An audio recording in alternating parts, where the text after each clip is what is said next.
P and L statement. Just ಒಂದು ಕಂಪ್ನಿಯ P and L statement ನೋಡಿದ ತಕ್ಷಣ ನಿಮ್ಗೆ ಗೊತ್ತಾಗುತ್ತೆ ಈ ಕಂಪ್ನಿ ಯಾವ ಥರ ಲಾಭ ಮಾಡ್ತಾ ಇದೆ, ಈ ಕಂಪ್ನಿದು ಫೈನಾನ್ಷಿಯಲ್ಸು ಯಾವ ಥರ ಇದೆ, ಈ ಕಂಪ್ನಿ ಫ್ಯೂಚರ್ಲಿ ಯಾವ ಥರ ಅರ್ನಿಂಗ್ಸ್ ಮಾಡುತ್ತೆ, ಈ ಕಂಪ್ನಿ ನಿಜಕ್ಕೂ ಪ್ರಾಫಿಟ್ ಮಾಡ್ತಾ ಇದೆಯಾ ಇಲ್ವಾ. ಈ ವಿಡಿಯೋನ ಪೂರ್ತಿಯಾಗಿ ನೋಡಿ. ಈ ವಿಡಿಯೋದಲ್ಲಿ ನಾನು ಪೂರ್ತಿಯಾಗಿ ಅರ್ಥ ಮಾಡ್ಸೋಕ್ಕೆ ಟ್ರೈ ಮಾಡ್ತೀನಿ ಪಿ ಆ್ಯಂಡ್ ಎಲ್ ಸ್ಟೇಟ್ಮೆಂಟ್ನ ಯಾವ ಥರ ನೋಡೋದು ಅಂತ. ಪಿ ಆ್ಯಂಡ್ ಎಲ್ ಸ್ಟೇಟ್ಮೆಂಟ್ ಅಂದರೆ ಪ್ರಾಫಿಟ್ ಆ್ಯಂಡ್ ಲಾಸ್ ಸ್ಟೇಟ್ಮೆಂಟ್. ಇದನ್ನು ನಾವು ಇನ್ಕಮ್ ಸ್ಟೇಟ್ಮೆಂಟ್ ಅಂತಲೂ ಕರಿತೀವಿ. P and L statement income statement ಅಂದರೆ ಎರಡು ಒಂದೇ. ಪಿ ಆ್ಯಂಡ್ ಎಲ್ ಸ್ಟೇಟ್ಮೆಂಟಲ್ಲಿ ಯಾವಾಗಲೂ ಟಾಪಲ್ಲಿ ಸೇಲ್ಸ್ನ ಕೊಟ್ಟಿರ್ತಾರೆ. ಇದನ್ನು ನಾವು ರೆವೆನ್ಯೂ ಅಂತ ಕರಿತೀವಿ. ಅಂದರೆ ಕಂಪನಿ ಹತ್ರ ವ್ಯಾಪಾರ ಎಷ್ಟಾಗಿದೆ ಅಂತ. ಯಾವುದಾದ್ರೂ ಒಂದು ಕಂಪ್ನಿ ಮೊದಲು ಲಾಭ ಮಾಡಬೇಕಂದ್ರೆ ತನ್ನಲ್ಲಿರೋ ಪ್ರಾಡಕ್ಟ್ನ ಸೆಲ್ ಮಾಡಿದ್ರೆ ತಾನೇ ಲಾಭ ಮಾಡೋಕ್ಕಾಗೋದು. ಅದಕ್ಕೋಸ್ಕರ ಮೊದಲು ಸೇಲ್ಸ್ನ ಕೊಟ್ಟಿರ್ತಾರೆ. ಈ sales year on year increase ಆಗ್ತಾ ಇರಬೇಕು. ಅಂದರೆ ಈಗ ಫಾರ್ ಎಕ್ಸಾಂಪಲ್ ಈ ವರ್ಷ 100 ಕೋಟಿ ಮಾಡೋದನ್ನ ಮುಂದಿನ ವರ್ಷ 150 ಕೋಟಿ, 200 ಕೋಟಿ, 250 ಕೋಟಿ, ಈ ಥರ sales year on year increase ಆಗ್ತಾ ಹೋಗ್ತಿರ್ಬೇಕು. Sales year on year increase ಆಗ್ತಾ ಇದೆ ಅಂದರೆ ಈ ಕಂಪ್ನಿದು ಪ್ರಾಡಕ್ಟ್ ಚೆನ್ನಾಗಿದೆ, ಜನ ಈ ಪ್ರಾಡಕ್ಟ್ನ ತೊಗೋತಾ ಇದ್ದಾರೆ. ಈ ಪ್ರಾಡಕ್ಟ್ ತೊಗೋತಾ ಇದ್ದಾರೆ ಅಂದರೆ ಆಟೋಮೆಟಿಕ್ಕಾಗಿ ಕಂಪ್ನಿ ಲಾಭ ಮಾಡ್ತಾ ಇದ್ದಾನೆ ಅಂತ ಅರ್ಥ.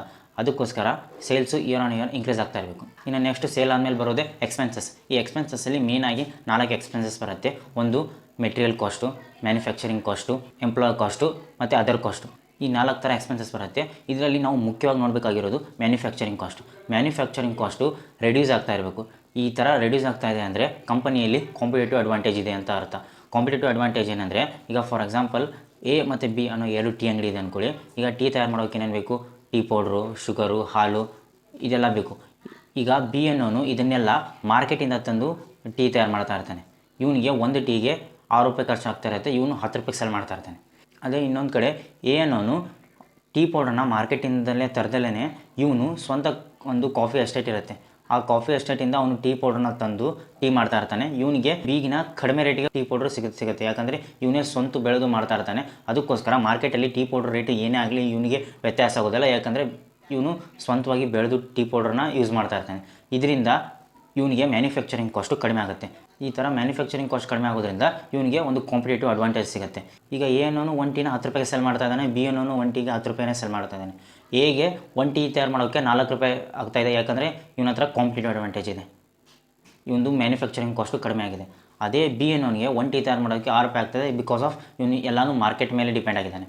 ಈಗ ಎಗೆ ಪ್ರಾಫಿಟ್ ಆಗಿದ್ದು 6 ರೂಪಾಯಿ, ಬಿ ಪ್ರಾಫಿಟ್ ಆಗಿದ್ದು 4 ರೂಪಾಯಿ. ಈಗ ಏನಾದರೂ ಎ ಅನ್ನೋನು 7 ರೂಪಾಯಿ ಕಡಿಮೆ ಮಾಡಿದ್ರು, 1 ಟೀನ 8 ರೂಪಾಯಿಗೆ ತಂದು ನಿಲ್ಲಿಸಿದ್ರು, ಇವನಿಗೆ ಅವಾಗಲೂ ಲಾಸ್ ಆಗಲ್ಲ. ಯಾಕಂದರೆ ಇವ್ನು 1 ಟೀಗೆ 4 ರೂಪಾಯಿ ಸಿಗ್ತಾ ಇರುತ್ತೆ. ಅದೇ ಬಿ ಅನ್ನೋನಿಗೆ ಈ 8 ರೂಪಾಯಿ ಮಾಡಿದ ತಕ್ಷಣ ಅವನೇನಾದರೂ ಬಿ ಅನ್ನೋನು 8 ರೂಪಾಯಿ ಮಾಡಿದ್ರೆ ಅವನಿಗೆ ಬರೀ 7 ರೂಪಾಯಿ ಸಿಗುತ್ತೆ. ಅವನಿಗೆ ಇದರಿಂದ ಏನು ಲಾಭ ಆಗೋದಿಲ್ಲ, ಇವನಿಗೆ ನೆಟ್ ಪ್ರಾಫಿಟ್ ಹೊಡ್ಕೊಂಡು ಹೋಗ್ಬಿಡುತ್ತೆ. ಹೀಗಾಗಿ ಕಾಂಪಿಟೇಟಿವ್ ಅಡ್ವಾಂಟೇಜ್ ಇರೋದ್ರಿಂದ ಎ ಅನ್ನೋನು ಬಿ ಅನ್ನೋನು ಎಲ್ಲ ಹತ್ರ ಬರ್ತಾ ಇರೋ ಕಸ್ಟಮರ್ಸ್ನೆಲ್ಲ ಅಟ್ರಾಕ್ಟ್ ಮಾಡ್ತಾನೆ. ಯಾಕಂದರೆ ಇವನು ರೇಟು ಕಡಿಮೆ ಇದೆ ಅಂತ ಇವನ ಕಸ್ಟಮರ್ಸ್ ಕೂಡ ಇವನ ಹತ್ರನೇ ಹೋಗ್ತಾರೆ. ಆವಾಗ ಬಿ ಅನ್ನೋ ಟೀ ಅಂಗಡಿ ಕಂಪ್ಲೀಟಾಗಿ ಮುಚ್ಕೊಂಡು ಹೋಗ್ಬಿಡ್ತಾನೆ. ಇದೇ ರೀತಿ ಯಾವ ಕಂಪ್ನಿಲಿ ಕಾಂಪಿಟೇಟಿವ್ ಅಡ್ವಾಂಟೇಜ್ ಇರುತ್ತಲ್ಲ ಅಂಥ ಕಂಪ್ನಿಗಳು ತನ್ನ ಕಾಂಪಿಟೇಟರ್ಸ್ನೆಲ್ಲನೂ ಬೀಟ್ ಮಾಡ್ತವೆ. ಬೀಟ್ ಮಾಡಿ ಆ ಕಂಪ್ನಿಗಳಿಗೆ ಯಾರೂ ಬೀಟ್ ಮಾಡೋಕ್ಕಾಗಲ್ಲ. ಯಾಕಂದರೆ ಅವನ ಹತ್ರ ಕಾಂಪಿಟೇಟಿವ್ ಅಡ್ವಾಂಟೇಜ್ ಇದೆ. ಅದಕ್ಕೆ ನೀವು ಯಾವುದಾದ್ರೂ ಒಂದು ಕಂಪ್ನಿಗೆ ಕಾಂಪಿಟೇಟಿವ್ ಅಡ್ವಾಂಟೇಜ್ ಇದೆಯಾ ಇಲ್ಲ ಅಂತ ಹೇಗೆ ಚೆಕ್ ಮಾಡ್ತೀರಾ ಅಂದರೆ ಯಾವ ಕಂಪ್ನಿ ಮ್ಯಾನುಫ್ಯಾಕ್ಚರಿಂಗ್ ಕಾಸ್ಟ್ನ ರೆಡ್ಯೂಸ್ ಮಾಡ್ತಾ ಬರ್ತಾ ಇದೆ, ಕಡಿಮೆ ಮಾಡ್ತಾ ಬರ್ತಾ ಇದೆ ಅಲ್ಲ ಅಂಥ ಕಂಪ್ನಿಯಲ್ಲಿ ಕಾಂಪಿಟೇಟಿವ್ ಅಡ್ವಾಂಟೇಜ್ ಇದೆ ಅಂತ.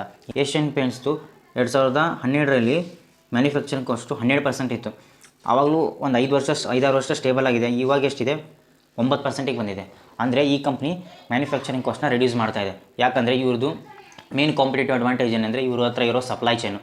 ಈಗ ಬೇರೆಯವರೆಲ್ಲ ಪೇಂಟ್ನ ಕಸ್ಟಮರಿಗೆ ಸೆಲ್ ಮಾಡಬೇಕಂದ್ರೆ ಹೇಗೆ ಮಾಡ್ತಾರೆ ಗೊತ್ತಾ? ಡಿಸ್ಟ್ರಿಬ್ಯೂಟರ್ನ ಇಟ್ಕೊಂಡಿರ್ತಾರೆ, ಮತ್ತು ಡೀಲರ್ಸ್ನ ಇಟ್ಕೊಂಡಿರ್ತಾರೆ, ಆಮೇಲೆ ರೀಟೇಲರ್ಸಿಂದ ಕಸ್ಟಮರು. ಇಷ್ಟೆಲ್ಲ ಸುತ್ತಾಕಬೇಕು ಅಂದರೆ ಬೇರೆಯವರೆಲ್ಲ ಡಿಸ್ಟ್ರಿಬ್ಯೂಷನ್ ಕಮಿಷನ್ ಕೊಡಬೇಕು, ಡೀಲರಿಗೆ ಕಮಿಷನ್ ಕೊಡಬೇಕು, ಆಮೇಲೆ ರೀಟೇಲರ್ನು ತನ್ನ ಪ್ರಾಫಿಟ್ನ ಇಟ್ಕೊತಾನೆ, ಆಮೇಲೆ ಲಾಸ್ಟಿಗೆ ಕಸ್ಟಮರ್ಸ್ಗೆ ಹಾಕ್ತಾನೆ. ಇಷ್ಟೆಲ್ಲ ಕಮಿಷನ್ ಯಾರ ಮೇಲೆ ಹಾಕ್ತಾನೆ? ಆಟೋಮೆಟಿಕ್ಕಾಗಿ ಕಸ್ಟಮರ್ಸ್ ಮೇಲೆ ಹಾಕ್ತಾನೆ. ಕಸ್ಟಮರ್ಸ್ ಮೇಲೆ ಹಾಕೋದ್ರಿಂದ ಪೇಂಟ್ ರೇಟು ಅವ್ರದ್ದು ಜಾಸ್ತಿ ಆಗುತ್ತೆ. ಅವನು ಇಷ್ಟೆಲ್ಲ ಕಮಿಷನ್ ಆಗಿದ್ದರಿಂದ ಅವ್ನು ಕಮ್ಮಿಗೆ ಸೆಲ್ ಮಾಡಲ್ಲ, ಜಾಸ್ತಿ ಸೆಲ್ ಮಾಡ್ತಾನೆ. ಕಸ್ಟಮರ್ಸ್ಗೆ ಪೇಂಟ್ ರೇಟ್ ಜಾಸ್ತಿ ಆದ ತಕ್ಷಣ ಆ ಪೇಂಟ್ನ ಬಿಡ್ತಾರೆ, ಕಡಿಮೆ ಯಾವ್ದು ಅದನ್ನು ಪರ್ಚೇಸ್ ಮಾಡ್ತಾರೆ. ಅದೇ ರೀತಿ ಏಷ್ಯನ್ ಪೇಂಟ್ಸ್ ಏನು ಮಾಡ್ತಾನೆ, ಡೈರೆಕ್ಟಾಗಿ ರಿಟೇಲ್ ಅಂಗಡಿಗಳಿಗೆ ಸೆಲ್ ಮಾಡ್ತಾನೆ, ಅವರು ಕಸ್ಟಮರ್ಗೆ ಸೆಲ್ ಮಾಡ್ತಾರೆ. ಡೀಲರು ಡಿಸ್ಟ್ರಿಬ್ಯೂಟರ್ ಇಲ್ಲದೆ ಇರೋದ್ರಿಂದ ಇವ್ರದ್ದು ಪೇಂಟ್ ರೇಟು ಆಟೋಮೆಟಿಕ್ಕಾಗಿ ಕಡಿಮೆ ಆಗುತ್ತೆ. ಕಾಂಪಿಟೇಟಿವ್ ಪ್ರೈಸ್ ಇಡೋದಕ್ಕೆ ಇವ್ರಿಗೆ ಹೆಲ್ಪ್ ಆಗುತ್ತೆ. ಅದಕ್ಕೋಸ್ಕರನೇ ಇವ್ರದ್ದು ಮ್ಯಾನುಫ್ಯಾಕ್ಚರಿಂಗ್ ಕಾಸ್ಟು ಕಡಿಮೆ ಇದೆ. ನೀವು ಯಾವುದಾದ್ರೂ company P and L statement ನೋಡುವಾಗ ಬರೀ ಎಕ್ಸ್ಪೆನ್ಸಸ್ ನೋಡಬೇಡಿ, ಅದರಲ್ಲಿ ಮ್ಯಾನುಫ್ಯಾಕ್ಚರಿಂಗ್ ಕಾಸ್ಟು ರೆಡ್ಯೂಸ್ ಆಗ್ತಾ ಇದೆಯಾ ಅನ್ನೋದನ್ನು ನೋಡಿ. ಅದು ಕಡಿಮೆ ಇದ್ದರೆ ತುಂಬ ಒಳ್ಳೆಯದು. ಎಕ್ಸ್ಪೆನ್ಸಸ್ ಆದ ತಕ್ಷಣ ನೆಕ್ಸ್ಟ್ ಬರೋದೇ ಆಪ್ರೇಟಿಂಗ್ ಮಾರ್ಜಿನ್. ಈ ಆಪ್ರೇಟಿಂಗ್ ಮಾರ್ಜಿನಲ್ಲಿ 3 ಥರ ಬರುತ್ತೆ. ಒಂದು stable margin, increasing margin and volatile margin ಅಂತ 3 ಥರ ಬರುತ್ತೆ. ಸ್ಟೇಬಲ್ ಮಾರ್ಜಿನ್ ಅಂದರೆ ಯಾವ ಕಂಪ್ನಿ ಮಾರ್ಜಿನು ಸ್ಟೇಬಲ್ ಆಗಿರುತ್ತಲ್ಲ ಅಂಥದ್ದನ್ನು ನಾವು ಸ್ಟೇಬಲ್ ಮಾರ್ಜಿನ್ ಅಂತೀವಿ. ಅಂದರೆ 1-2% ಅಷ್ಟು ಹೆಚ್ಚು ಕಡಿಮೆ ಆಗ್ತಾ ಇರುತ್ತೆ, ಮಿಕ್ಕಿದ್ದು ಬಿಟ್ಟರೆ ಸ್ಟೇಬಲ್ ಆಗಿರುತ್ತೆ. ಇನ್ನು ಇಂಕ್ರೀಸಿಂಗ್ ಮಾರ್ಜಿನ್ ಅಂದರೆ ಇದ್ರ ಮಾರ್ಜಿನು ಹಾಗೆ ಮೇಲೆ ಬೆಳೀತಾನೆ ಇರುತ್ತೆ. ಇಂಥದ್ದನ್ನು ನಾವು ಇಂಕ್ರೀಸಿಂಗ್ ಮಾರ್ಜಿನ್ ಅಂತೀವಿ. ಈ ವೊಲಟೈಲ್ ಮಾರ್ಜಿನ್ ಅಂದರೆ ಈ ವರ್ಷ 100% ಇತ್ತು, ಮುಂದಿನ ವರ್ಷ 10%ಗೆ ಬಂತು, ಆಮೇಲೆ 15ಕ್ಕೆ ಹೋಯಿತು, ಮತ್ತು ಸಡನ್ನಾಗಿ 5%ಗೆ ಬಂತು. ಈ ಥರ ವೊಲಟೈಲ್ ಈ ಫಿಕ್ಸ್ಡ್ ಒಂದು ಮಾರ್ಜಿನ್ನ ಮೇಂಟೈನ್ ಮಾಡಿರಲ್ಲ. ಯಾವ ಕಂಪ್ನಿ ಮಾರ್ಜಿನ್ನ ಚೆನ್ನಾಗಿ ಮೇಂಟೈನ್ ಮಾಡ್ತಿರತ್ತೆ ಅಂಥ ಕಂಪ್ನಿಯು ಸಖತ್ತು ಬಿಸ್ನೆಸ್ ಮಾಡ್ತಾ ಇದ್ದಾರೆ, ಸಖತ್ತು ಪ್ರಾಫಿಟ್ ಮಾಡ್ತಾ ಇದ್ದಾರೆ ಅಂತ ಅರ್ಥ. ಈಗ ಫಾರ್ ಎಕ್ಸಾಂಪಲ್ ಇಂಕ್ರೀಸಿಂಗ್ ಮಾರ್ಜಿನ್ ನೋಡಿ ನೀವು, ಯಾವ ಕಂಪ್ನಿಲಿ ಮಾರ್ಜಿನ್ನು ಇಂಕ್ರೀಸ್ ಹಂಗೆ ಇರುತ್ತಲ್ಲ ಅವನಂತೂ ಸಖತ್ತಾಗಿ ಲಾಭ ಮಾಡ್ತಾ ಇದ್ದಾನೆ ಅಂತ ಅರ್ಥ. ಫಾರ್ ಎಕ್ಸಾಂಪಲ್ ನೀವು ಬ್ರಿಟಾನಿಯಾ ನೋಡಿ, ಬ್ರಿಟಾನಿಯಾದು 2012ರಲ್ಲಿ 6% ಇತ್ತು ಆಪ್ರೇಟಿಂಗ್ ಮಾರ್ಜಿನ್. ಇಲ್ಲಿ ನೋಡಿ OPM ಪರ್ಸೆಂಟೇಜ್ ಇದೆ ನೋಡಿ, 6% ಇತ್ತು, ಆಮೇಲೆ 7 ಆಯಿತು, 9, 11, 15, ಇವಾಗ ಎಷ್ಟಿದೆ 17% ಇದೆ. ಇದು ಏನಂದರೆ ಇಂಕ್ರೀಸಿಂಗ್ ಮಾರ್ಜಿನ್ ಇದೆ. ಬ್ರಿಟಾನಿಯಾದು 2012ರಲ್ಲಿ ಸೇಲು 5,000 ಕೋಟಿ ಇದ್ದಿದ್ದು ಇವಾಗ ಎಷ್ಟಾಗಿದೆ 16,000 ಕೋಟಿ ಆಗಿದೆ. ಅಂದರೆ ಆಲ್ಮೋಸ್ಟ್ 3 ಪಟ್ಟು ಜಾಸ್ತಿ ಆಗಿದೆ. 5,000 ಕೋಟಿಯಿಂದ 16,000 ಕೋಟಿ ಅಂದರೆ ಆಲ್ಮೋಸ್ಟ್ 3 ಪಟ್ಟು ಜಾಸ್ತಿ ಆಗಿದೆ. ಅದೇ ನೆಟ್ ಪ್ರಾಫಿಟ್ ನೋಡಿ, 2012ರಲ್ಲಿ 200 ಕೋಟಿ ಇದ್ದಿದ್ದು ಇವಾಗ ಎಷ್ಟಾಗಿದೆ 2,300 ಕೋಟಿ ಆಗಿದೆ. ಅಂದರೆ ಆಲ್ಮೋಸ್ಟ್ 11 ಪಟ್ಟು ಜಾಸ್ತಿ ಆಗಿದೆ. ಸೇಲ್ಸ್ ಇಂಕ್ರೀಸ್ ಆಗಿದ್ದು ಬರೀ 3 ಪಟ್ಟು, ಪ್ರಾಫಿಟ್ ಇಂಕ್ರೀಸ್ ಆಗಿದ್ದು 11 ಪಟ್ಟು. ಅಂದರೆ 2012ರಲ್ಲಿ ಬ್ರಿಟಾನಿಯಾನವನು 200 ಕೋಟಿ ಮನೆಗೆ ತೊಗೊಂಡೋಗ್ತಾ ಇದ್ದರೆ ಇವಾಗ ಅವನು 7,300 ಕೋಟಿ ತೊಗೊಂಡೋಗ್ತಾ ಇದ್ದಾನೆ. ಅಂದರೆ 11 ಪಟ್ಟು ಜಾಸ್ತಿ ತೊಗೊಂಡೋಗ್ತಾನೆ. ಯಾಕಂದರೆ ಇಂಕ್ರೀಸಿಂಗ್ ಮಾರ್ಜಿನಲ್ಲಿದೆ. ಅದಕ್ಕೋಸ್ಕರ ಯಾವ ಕಂಪ್ನಿಯಲ್ಲಿ ಮಾರ್ಜಿನು ಸ್ಟೇಬಲ್ಲು ಹಾಗೆ ಇಂಕ್ರೀಸಿಂಗ್ ಆಗಿರುತ್ತಲ್ಲ ಅಂಥ ಕಂಪ್ನಿಯಲ್ಲಿ ಮಲ್ಟಿಬ್ಯಾಗರ್ ರಿಟರ್ನ ತೆಗೆದುಕೋಬೋದು. ಅದಕ್ಕೋಸ್ಕರ ನೀವು ಯಾವುದಾದ್ರೂ ಒಂದು ಕಂಪ್ನಿಲಿ ಇನ್ವೆಸ್ಟ್ ಮಾಡ್ತಿದ್ದಾರೆ ಅಂದರೆ ಮಾರ್ಜಿನು ಸ್ಟೇಬಲ್ಲು ಅಥವಾ ಇಂಕ್ರೀಸಿಂಗ್ ಮಾರ್ಜಿನ್ ಇರೋ ಥರ ನೋಡಿ. ಮಾರ್ಜಿನ್ ಆದಮೇಲೆ ನೆಕ್ಸ್ಟ್ ಬರೋದೇ ಅದರ್ ಇನ್ಕಮ್. ಈ ಅದರ್ ಇನ್ಕಮ್ ಏನಂದರೆ ಕಂಪ್ನಿಗೆ ತನ್ನ ಬಿಸ್ನೆಸ್ ಬಿಟ್ಟು ಬೇರೆ ಬೇರೆ ಸೋರ್ಸ್ ಆಫ್ ಇನ್ಕಮ್ ಏನೇನಿದೆ ಅಂತ ನೋಡೋದನ್ನು ನಾವು ಅದರ್ ಇನ್ಕಮ್ ಅಂತೀವಿ. ಈಗ ಕಂಪ್ನಿಗೆ ತನ್ನ ಬಿಸ್ನೆಸ್ ಬಿಟ್ಟು ಬೇರೆ ಬೇರೆ ಇನ್ಕಮ್ ಏನಿರುತ್ತೆ, ಈಗ ಯಾವುದಾದ್ರೂ ಒಂದು ಕಂಪ್ನಿಲಿ ಸ್ಟಾಕ್ಸಲ್ಲಿ ಇವರು ಕೂಡ ಬೇರೆ ಬೇರೆ ಸ್ಟಾಕ್ಸಲ್ಲಿ ಬೇರೆ ಬೇರೆ ಮ್ಯೂಚುವಲ್ ಫಂಡಲ್ಲಿ ಇನ್ವೆಸ್ಟ್ ಮಾಡ್ತಾರೆ. ಈಗ ಸ್ಟಾಕ್ಸಲ್ಲಿ ಇನ್ವೆಸ್ಟ್ ಮಾಡಿದರೆ ಅದರಿಂದ ಡಿವಿಡೆಂಡ್ ಬರುತ್ತಲ್ಲ ಅದನ್ನು ಅದರ್ ಇನ್ಕಮಲ್ಲಿ ತೋರಿಸ್ತಾರೆ. ಮತ್ತು ಯಾವುದಾದ್ರೂ ಒಂದು ಮ್ಯೂಚುವಲ್ ಫಂಡ್ನ ಸೆಲ್ ಮಾಡಿರುತ್ತಲ್ಲ ಅದರಿಂದ ಅದರ್ ಇನ್ಕಮ್ ಬಂದಿರುತ್ತೆ. ಬಿಸ್ನೆಸ್ ಬಿಟ್ಟು ಬೇರೆ ಬೇರೆ ಆ್ಯಕ್ಟಿವಿಟಿ ಮಾಡಿರ್ತಾರಲ್ಲ ಅದರಿಂದ ಇನ್ಕಮ್ ಬಂದಿರುತ್ತಲ್ಲ, ಇನ್ಕಮ್ ಜನರೇಟ್ ಆಗಿದ್ದನ್ನು ಇವರು ಅದರ್ ಇನ್ಕಮಲ್ಲಿ ತೋರಿಸ್ತಾರೆ. ಈ other income year on increase ಆಗ್ತಾ ಇದ್ದರೆ ಅದು ಒಳ್ಳೆಯದು. ಮತ್ತು ಇವ್ರು ಏನಾದರೂ ಇವ್ರದ್ದು ಕಂಪ್ನಿದು ಯಾವ್ದಾದ್ರು ಬ್ರ್ಯಾಂಡು ಅಥವಾ ಇವರೇನಾದರೂ ಪೇಟೆಂಟ್ ಇರುತ್ತೆ, ಈ ಕಂಪ್ನಿದು ಪೇಟೆಂಟ್ ಅದು ಇದ್ದರೆ ಅದರಿಂದ ಇವ್ರಿಗೆ ಇನ್ಕಮ್ ಬರ್ತಾ ಇರುತ್ತೆ. ಈ ಅದರ್ ಇನ್ಕಮು ಕೂಡ ಕಂಪ್ನಿಗೆ ಪ್ರಾಫಿಟ್ಟೇ. ಅದಕ್ಕೋಸ್ಕರ ಇದು ಇಯರ್ ಆನ್ ಇಯರ್ ಇನ್ಕ್ರೀಸ್ ಆಗ್ತಾ ಇರಬೇಕು. ನೆಕ್ಸ್ಟ್ ಬರೋದೇ ಇಂಟ್ರೆಸ್ಟ್. ಈ ಇಂಟ್ರೆಸ್ಟ್ ಏನಂದರೆ ಕಂಪನಿ ಲೋನ್ ತೊಗೊಂಡಿರುತ್ತೆ ಕಂಪ್ನಿ ನಡೆಸೋದಕ್ಕೆ. ಈ ಲೋನ್ಗೆ ಇಯರ್ ಆನ್ ಇಯರ್ ಎಷ್ಟು ಇಂಟ್ರೆಸ್ಟ್ ಕಟ್ತಿದ್ದಾರೆ ಅಂತ ನೀವು P&L ಸ್ಟೇಟ್ಮೆಂಟಲ್ಲಿ ನೋಡ್ಬೋದು. ಇಂಟ್ರೆಸ್ಟ್ ಆದಮೇಲೆ ನೆಕ್ಸ್ಟ್ ಬರೋದೇ ಡೆಪ್ರಿಷಿಯೇಷನ್. ಈ ಡೆಪ್ರಿಷಿಯೇಷನ್ ಏನಂದರೆ ಕಂಪನಿ ಹೊಸ ಪ್ಲಾಂಟು ಮಷಿನರಿನೆಲ್ಲ ತೊಗೊಂಡಿರುತ್ತಲ್ಲ. ಈಗ 1 ಕೋಟಿ ಕೊಟ್ಟು ಒಂದು ಮಷಿನ್ ತೊಗೊಂಡಿದೆ ಅಂದ್ಕೊಳ್ಳಿ, ಅದನ್ನು ಒಂದೇ ವರ್ಷದಲ್ಲಿ 1 ಕೋಟಿ ಎಕ್ಸ್ಪೆನ್ಸಸ್ ಅಂತ ತೋರ್ಸೋಕ್ಕೆ ಬರಲ್ಲ. ಯಾಕಂದರೆ ಅದನ್ನು ಅವನು ಒಂದೇ ವರ್ಷ ಯೂಸ್ ಮಾಡಲ್ಲ, 5 ವರ್ಷ 10 ವರ್ಷ ಯೂಸ್ ಮಾಡ್ತಾನೆ. ಅದಕ್ಕೋಸ್ಕರ ಅವನೇನು ಮಾಡ್ತಾನೆ, ಇದನ್ನು ಎವ್ರಿ ಇಯರು 10% ಡೆಪ್ರಿಷಿಯೇಷನ್ ಮಾಡ್ತಾ ಬರ್ತಾನೆ. ಅಂದರೆ 1 ಕೋಟಿಗೆ 10% ಅಂದರೆ 10 ಲಕ್ಷ. ಈ ವರ್ಷ 10 ಲಕ್ಷ, ಮುಂದಿನ ವರ್ಷ 10 ಲಕ್ಷ, ಅದ್ರ ಮುಂದಿನ ವರ್ಷ 10 ಲಕ್ಷ, ಈ ಥರ 10 ಲಕ್ಷ ಮಾಡಿ ಅದನ್ನು ಡೆಪ್ರಿಷಿಯೇಷನ್ ಆಗಿ ತೋರಿಸ್ತಾನೆ. ಇದನ್ನು ನಾವು ಡೆಪ್ರಿಷಿಯೇಷನು ಅಂತೀವಿ. ಡೆಪ್ರಿಷಿಯೇಷನ್ ಆದಮೇಲೆ ನೆಕ್ಸ್ಟ್ ಬರೋದೇ ನೆಟ್ ಪ್ರಾಫಿಟ್. ನೆಟ್ ಪ್ರಾಫಿಟ್ ಅಂದರೆ ಕ್ಲಿಯರಾಗಿ ಅರ್ಥ ಮಾಡ್ಕೊಂಡ್ಬಿಡಿ, ಇದೇ ಕಂಪನಿ ಮಾಡಿರೋಂಥ ಪ್ಯೂರ್ ಲಾಭ. ಇಲ್ಲಿ ಮೇಲೆ ನಾನು ಏನೇನು ಎಕ್ಸ್ಪೆನ್ಸಸ್ ಹೇಳಿದ್ನಲ್ಲ ಇದನ್ನೆಲ್ಲ ಮೈನಸ್ ಮಾಡಿ ಲಾಸ್ಟಿಗೆ ಬರೋದೇ ನೆಟ್ ಪ್ರಾಫಿಟ್. ಈ ನೆಟ್ ಪ್ರಾಫಿಟ್ಟೇ ಕಂಪನಿ ಮಾಡಿರೋ ಮೇನ್ ಲಾಭ. ಇದರಲ್ಲಿ ಎಲ್ಲನೂ ಮೈನಸ್ ಆಗಿರುತ್ತೆ. ಇದೇ ಪ್ಯೂರ್ ದುಡ್ಡು ಕಂಪನಿ ಮನೆಗೆ ತೊಗೊಂಡು ಹೋಗುವಂಥ ದುಡ್ಡು. ನೆಟ್ ಪ್ರಾಫಿಟು ಏನಾದರೂ ನೆಗೆಟಿವ್ ಆಗಿದ್ದರೆ ಕಂಪನಿ ಲಾಭ ಮಾಡ್ತಾ ಇಲ್ಲ, ಕಂಪನಿ ಲಾಸಲ್ಲಿ ನಡೀತಾ ಇದೆ ಅಂತ.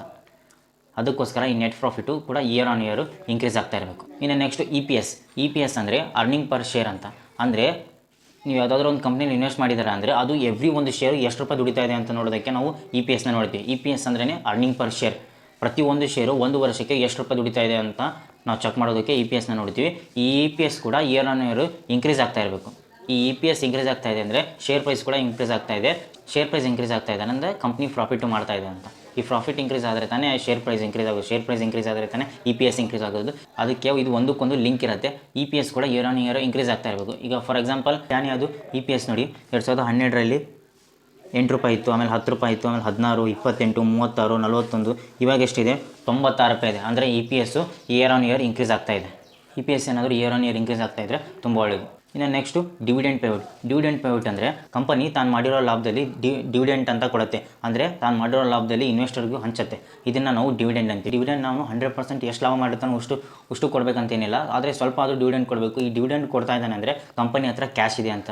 ಈಗ ಡಿವಿಡೆಂಡ್ನ ಸುಮ್ಮನೆ ತೋರ್ಸಕ್ಕೆ ಬರಲ್ಲ ಡಿವಿಡೆಂಡ್ ಕೊಟ್ಟಿದ್ದೀನಿ ಅಂತ. ಯಾಕಂದರೆ ಆ ಕಂಪ್ನಿ ಇನ್ವೆಸ್ಟ್ ಮಾಡಿರೋ ಅಕೌಂಟಿಗೆ ಬಂದು ಬೀಳಬೇಕು. ಅಕೌಂಟಿಗೆ ದುಡ್ಡು ಬಂದು ಬೀಳಬೇಕು ಅಂದರೆ ಅವನ ಹತ್ರ ಕ್ಯಾಶ್ ಇರಬೇಕು. ಅವ್ನು ಕ್ಯಾಶ್ ಇದ್ದರೆ ತಾನೇ ಅಕೌಂಟಲ್ಲಿ ಇನ್ನೊಬ್ಬರ ಅಕೌಂಟಿಗೆ ದುಡ್ಡು ಹಾಕೋದು. ಅದೇ ರೀತಿ ಡಿವಿಡೆಂಡ್ ಕಂಪ್ನಿ ಚೆನ್ನಾಗಿ ಕೊಡ್ತಾ ಇದ್ದಾನೆ, ಚೆನ್ನಾಗಿ ಡಿವಿಡೆಂಡ್ ಪೇಔಟ್ ಇದೆ ಅಂದರೆ ಕಂಪನಿ ಹತ್ರ ಕ್ಯಾಶ್ ಇದೆ. ಕಂಪ್ನಿ ಹತ್ರ ಕ್ಯಾಶ್ ಆಗಿ ಬರುತ್ತೆ. ಪ್ರಾಡಕ್ಟ್ನ ಸೆಲ್ ಮಾಡ್ತಾನೆ, ಅದರಿಂದ ಅವನಿಗೆ ಕ್ಯಾಶ್ ಬರುತ್ತೆ. ಅಂದರೆ ಡಿವಿಡೆಂಡ್ ಕೊಡ್ತಾ ಇದ್ದಾನೆ ಅಂದರೆ ಕಂಪ್ನಿ ಲಾಭ ಮಾಡ್ತಾ ಇದ್ದಾನೆ ಅಂತ ಅರ್ಥ. ಇಷ್ಟು ನೀವು ಅನಲೈಸ್ ಮಾಡ್ತಾ ಇದ್ದೀರಿ ಅಂದರೆ 90% ನೀವು ರಾಂಗ್ ಆಗೋಕ್ಕೆ ಚಾನ್ಸೇ ಇಲ್ಲ. ಇನ್ನು 10% ಏನು ಮಾಡ್ತಾರೆ ಅಂದರೆ ಅದು ಎಕ್ಸ್ಪರ್ಟ್ಗಳು ಮಾಡ್ತಾರೆ. ಅವ್ರು ಏನು ನೋಡ್ತಾರೆ ಅದನ್ನು ಹೇಳ್ತೀನಿ ನೋಡಿ. ಅವ್ರು ನೋಡೋದು ಆರ್ಡರ್ ಬುಕ್ ಎಷ್ಟಿದೆ ಅಂತ. ಅಂದರೆ ಆರ್ಡರ್ ಬುಕ್ ಅಂದರೆ ಕಂಪ್ನಿಗೆ ಫ್ಯೂಚರಲ್ಲಿ ಇಷ್ಟು ನಂಗೆ ಪ್ರಾಡಕ್ಟ್ನ ಮಾಡಿಕೊಡು, ಈ ಕೆಲಸನ ಮಾಡಿಕೊಡು ಅಂತ ಮುಂಚೆನೇ ಆರ್ಡರ್ ಕೊಟ್ಟಿರ್ತಾರೆ. ಈ ಆರ್ಡರ್ ಬುಕ್ ಪ್ರಕಾರನೇ ಅವರು ಫ್ಯೂಚರಲ್ಲಿ ಕೆಲಸ ಮಾಡ್ಕೊಂಡು ಹೋಗ್ತಾರೆ. ಈ ಆರ್ಡರ್ ಬುಕ್ನ ಅವ್ರು ಕಂಪ್ಲೀಟ್ ಮಾಡಿದ ತಕ್ಷಣ ಅವ್ರಿಗೆ ಇನ್ಕಮ್ ಬರುತ್ತೆ. ಅದೇ ರೀತಿ ಈ ಆರ್ಡರ್ ಬುಕ್ ಎಷ್ಟು ದೊಡ್ಡದಾಗಿರುತ್ತೋ, ಈ ಆರ್ಡರ್ ಬುಕ್ ಅಮೌಂಟು ಎಷ್ಟು ದೊಡ್ಡದಾಗಿರುತ್ತೋ ಅಷ್ಟು ಒಳ್ಳೆಯದು. ನೀವು ಯಾವುದಾದ್ರೂ ಕಂಪ್ನಿ ಆರ್ಡರ್ ಬುಕ್ ಚೆಕ್ ಮಾಡಬೇಕು ಅಂದರೆ ಸಿಂಪಲ್ಲಾಗಿ ಗೂಗಲಿಗೆ ಹೋಗಿ ಕಂಪನಿ ನೇಮ್ ಮತ್ತು ಆರ್ಡರ್ ಬುಕ್ ಅಂತ ಸರ್ಚ್ ಮಾಡಿದ ತಕ್ಷಣ ನಿಮ್ಗೆ ಗೊತ್ತಾಗುತ್ತೆ ಎಷ್ಟು ಕೋಟಿ ಅದರದ್ದು ಆರ್ಡರ್ ಬುಕ್ ಇದೆ ಅಂತ. ಇನ್ನು ನೆಕ್ಸ್ಟು ಬಿಸ್ನೆಸ್ಸು ಮೊನೋಪೊಲಿ ಇದೆಯಾ ಇಲ್ವಾ ಅಂತ ನೋಡ್ತಾರೆ. ಈ ಮೊನೋಪೊಲಿ ಬಿಸ್ನೆಸ್ ಯಾವುದಂದರೆ ಯಾವ ಕಂಪ್ನಿದು ಮಾರ್ಕೆಟ್ ಶೇರ್ ಪ್ರೈಸು 50% ಜಾಸ್ತಿ ಇರುತ್ತಲ್ಲ, ಅದನ್ನು ನಾವು ಮೊನೋಪೊಲಿ ಬಿಸ್ನೆಸ್ ಅಂತೀವಿ. ಫಾರ್ ಎಕ್ಸಾಂಪಲ್ ITC ತಗೊಳ್ಳಿ. ITC ಏನು ಮಾಡುತ್ತೆ, ಟೊಬ್ಯಾಕೋ ಬಿಸ್ನೆಸ್. ಅಂದರೆ ನೀವು ಇಂಡಿಯಾದಲ್ಲಿ ಯಾವುದೇ ಸಿಗರೇಟ್ಸ್ ಇದೆ ಆಲ್ಮೋಸ್ಟ್ ITC ಇದೆ. ITCದು ಮಾರ್ಕೆಟ್ ಶೇರ್ ಪ್ರೈಸು 77% ಇದೆ. ಇಂಡಿಯಾದಲ್ಲಿ 100 ಸಿಗರೇಟ್ ಸೆಲ್ ಆಗ್ತಿದೆ ಅಂದರೆ ಅದರಲ್ಲಿ 77 ಸಿಗರೇಟು ITCದೇ ಸೆಲ್ ಆಗ್ತಿದೆ ಅಂತ. ಮಾರ್ಕೆಟ್ ಶೇರ್ ಪ್ರೈಸು 50%ಕಿಂತ ಜಾಸ್ತಿ ಇರುತ್ತಲ್ಲ, ಅಂಥದ್ದನ್ನು ನಾವು ಮೊನೋಪೊಲಿ ಬಿಸ್ನೆಸ್ ಅಂತ ಕರಿತೀವಿ. ಈಗ ನಮ್ಮ ಇಂಡಿಯಾದಲ್ಲಿ ಮೊನೋಪೊಲಿ ಬಿಸ್ನೆಸ್ಗಳು ತುಂಬ ಇದೆ. ಏಷ್ಯನ್ ಪೇಂಟ್ಸ್ ನೋಡಿ, Asian paints market share price 59% ಇದೆ. ITCದು 77% ಇದೆ. ಅದೇ ರೀತಿ IRCTC ತಗೊಳ್ಳಿ. IRCTCದು ಅದು PSU stock, government stock, railway stock. IRCTC ಬಿಟ್ಟರೆ ಅವ್ರಿಗೆ ಯಾರು ಕಾಂಪಿಟೇಟರ್ಸೇ ಇಲ್ಲ. ಅದು 100% ಮಾರ್ಕೆಟ್ ಶೇರ್ ಇದೆ. Next public need. ಈಗ ಯಾವುದಾದ್ರೂ ಒಂದು ಕಂಪ್ನಿ ತನ್ನ ಪ್ರಾಡಕ್ಟ್ನ ಸೆಲ್ ಮಾಡುತ್ತೆ ಅಂದರೆ ಆ ಪ್ರಾಡಕ್ಟು ಪಬ್ಲಿಕ್ಕಿಗೆ ನೀಡ್ ಇರಬೇಕು, ಪ್ರಾಡಕ್ಟು ಪಬ್ಲಿಕ್ಕಿಗೆ ಅವಶ್ಯಕತೆ ಇರಬೇಕು. ಈಗ ಫಾರ್ ಎಕ್ಸಾಂಪಲ್ ಒಂದು ಕಂಪ್ನಿ ಕೀಪ್ಯಾಡ್ ಮೊಬೈಲ್ ಫೋನ್ನ ರೆಡಿ ಮಾಡುತ್ತೆ ಅಂದ್ಕೊಳ್ಳಿ. ಈಗ ಕೀಪ್ಯಾಡ್ನ ತೊಗೊಳ್ಳೋರು ಯಾರಿದ್ದಾರೆ? ಈಗ ಎಲ್ಲರೂ ಸ್ಮಾರ್ಟ್ ಫೋನು, ಟಚ್ ಫೋನ್ನೇ ತೊಗೋತಾರೆ. ಕೀಪ್ಯಾಡ್ ತೊಗೊಳಕ್ಕೆ ಯಾರು ರೆಡಿ ಇಲ್ಲ. ಈಗ ಈ ಕಂಪ್ನಿ ಕೀಪ್ಯಾಡ್ನ ಎಷ್ಟೇ ಕ್ವಾಲಿಟಿಯಾಗಿ ರೆಡಿ ಮಾಡಿದ್ರು ಕೂಡ ಇದನ್ನು ಯಾರೂ ಇಷ್ಟಪಡಲ್ಲ, ಯಾಕಂದರೆ ಯಾರಿಗೂ ಕೀಪ್ಯಾಡ್ ಅವಶ್ಯಕತೆಯೇ ಇಲ್ಲ. ಅದಕ್ಕೋಸ್ಕರ ಯಾವುದಾದ್ರೂ ಒಂದು ಕಂಪ್ನಿದು ಪ್ರಾಡಕ್ಟ್ ಎಷ್ಟೇ ಕ್ವಾಲಿಟಿ ಆಗಿರಲಿ ಅದು ಪಬ್ಲಿಕ್ಕಿಗೆ ನೀಡ್ ಇರಬೇಕು. ಅದು ಇದೆಯಾ ಇಲ್ವಾ ಅಂತ ಇವರು ಎಕ್ಸ್ಪರ್ಟ್ಗಳು ಚೆಕ್ ಮಾಡ್ತಾರೆ. ಇನ್ನು ನೆಕ್ಸ್ಟು ಫ್ಯೂಚರ್ ಗ್ರೋತ್ ಅಂದರೆ ಈಗ ಕಂಪ್ನಿಗೆ ಫ್ಯೂಚರಲ್ಲಿ ಗ್ರೋತ್ ಇದೆಯಾ ಇಲ್ವಾ ಅಂತ ಚೆಕ್ ಮಾಡ್ತಾರೆ. ಈ ಕಂಪ್ನಿ ಪ್ರಾಡಕ್ಟು ಫ್ಯೂಚರಲ್ಲೂ ಇದೇ ಥರ ಡಿಮ್ಯಾಂಡ್ ಇರುತ್ತಾ ಅಥವಾ ಫ್ಯೂಚರಲ್ಲಿ ಇದ್ರ ಡಿಮ್ಯಾಂಡ್ ಇರುತ್ತಾ ಇಲ್ವಾ ಅಂತ. ಈಗ ಫಾರ್ ಎಕ್ಸಾಂಪಲ್ ನೀವು ಪೆಟ್ರೋಲ್ ತೊಗೊಳ್ಳಿ. ಫ್ಯೂಚರಲ್ಲಿ ಎಲ್ಲ EV ಗಾಡಿ ಬರುತ್ತೆ. EV ಅಂದರೆ ಎಲೆಕ್ಟ್ರಾನಿಕ್ ವೆಹಿಕಲ್ಸ್ ಬರುತ್ತೆ. ಅದರಿಂದ ಪೆಟ್ರೋಲು ಫ್ಯೂಚರ್ ಇಲ್ಲ. ಅದಕ್ಕೋಸ್ಕರ ನೀವು ಯಾವುದಾದ್ರೂ ಒಂದು ಕಂಪ್ನಿ ಇನ್ವೆಸ್ಟ್ ಮಾಡ್ತಿದ್ದಾರೆ ಅಂದರೆ ಫ್ಯೂಚರ್ ಗ್ರೋತ್ ಇದೆಯಾ ಇಲ್ಲ ಅಂತ ಚೆಕ್ ಮಾಡಬೇಕು. ಈಗ ಫ್ಯೂಚರ್ ಏನಂದರೆ AI ಆರ್ಟಿಫಿಷಿಯಲ್ ಇಂಟೆಲಿಜೆನ್ಸಿ ಅದು ಫ್ಯೂಚರ್ ಇದೆ, ಮತ್ತು ಎಲೆಕ್ಟ್ರಾನಿಕ್ ವೆಹಿಕಲ್ ಅದು ಫ್ಯೂಚರು, ಮತ್ತು ರಿನ್ಯೂಬಲ್ ಎನರ್ಜಿ ಅದು ಕೂಡ ಫ್ಯೂಚರ್ ಇದೆ. ಅದಕ್ಕೋಸ್ಕರ ನೀವು ಯಾವುದಾದ್ರೂ ಒಂದು ಕಂಪ್ನಿ ಇನ್ವೆಸ್ಟ್ ಮಾಡ್ತಾ ಇದ್ದೀರಾ ಅಂದರೆ ಅದ್ರ ಫ್ಯೂಚರ್ ಗ್ರೋತು ತಿಳ್ಕೊಂಡಿರಬೇಕು.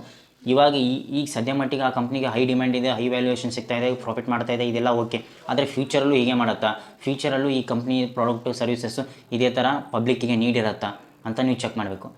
ಇಷ್ಟೆಲ್ಲ ನೋಡಿಕೊಂಡು ನೀವು ಚೆಕ್ ಮಾಡ್ತಿದ್ದೀರಾ ಅಂದರೆ 99% ಅಲ್ಲ 100% ನೀವು ರವ್ ಆಗೋ ಚಾನ್ಸೇ ಇಲ್ಲ. ಇನ್ಮೇಲೆ ಏನಾದರೂ ನಿಮ್ಗೆ ಯಾವುದಾದ್ರೂ ಒಂದು ಕಂಪ್ನಿ ಚೆನ್ನಾಗಿದೆ ಅಂದ ತಕ್ಷಣ ಮೊದಲು ನೀವು ನಾನು ಏನೇನು ಪಾಯಿಂಟ್ಸ್ ಹೇಳಿದ್ದೇನಲ್ಲ ಇದನ್ನು ನೀವು ಯಾವ ಕಂಪ್ನಿಗೆ ಬೇಕಾದರೂ ಹೋಗಿ ಚೆಕ್ ಮಾಡಿ. P&L ಸ್ಟೇಟ್ಮೆಂಟ್ ಚೆಕ್ ಮಾಡಿದ ತಕ್ಷಣ ನಿಮಗೆ ಅರ್ಥ ಆಗುತ್ತೆ ಈ ಕಂಪ್ನಿಲಿ ನಾನು ಇನ್ವೆಸ್ಟ್ ಮಾಡಬೇಕಾ ಬೇಡವಾ ಅಂತ. ಈ ವಿಡಿಯೋನ ಇಷ್ಟ ಇದ್ದರೆ ಒಂದು ಲೈಕ್ ಮಾಡಿ, ಹಾಗೆ ನಮ್ಮ ಚಾನಲ್ನ ಸಬ್ಸ್ಕ್ರೈಬ್ ಮಾಡಿ. Thanks for watching.